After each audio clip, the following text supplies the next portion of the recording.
Quand j'ai imaginé cette cloison mobile, c'était avant tout pour répondre à un problème que rencontraient plusieurs de mes amis.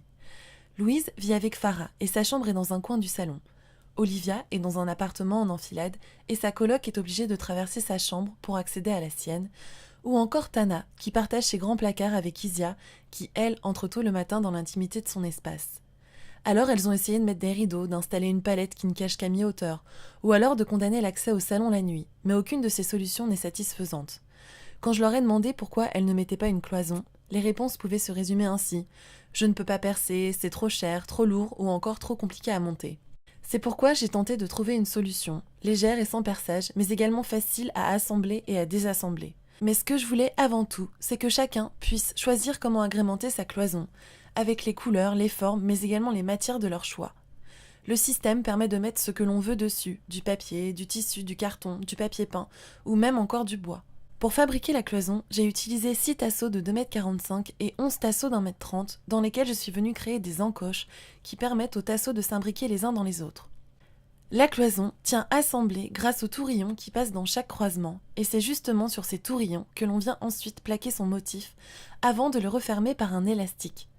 Tous les matériaux utilisés sont disponibles dans le commerce, sauf les petits élastiques que j'ai fabriqués moi-même en trouant une plaque de silicone.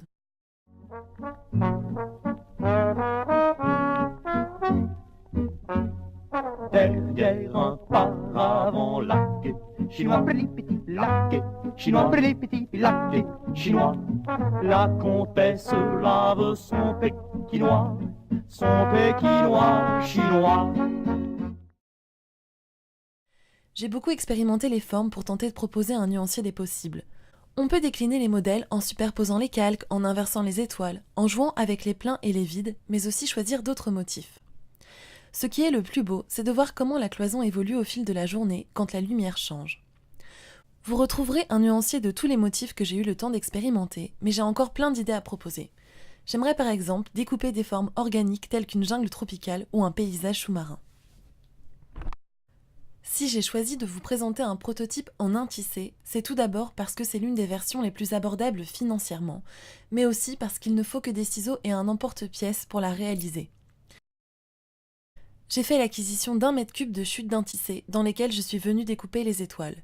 Mais il existe également une version de la cloison uniquement en feuilles de bois que j'ai gravée à la découpe laser. D'un noble couplet dans la quête sournois, autour d'un pékinois chinois.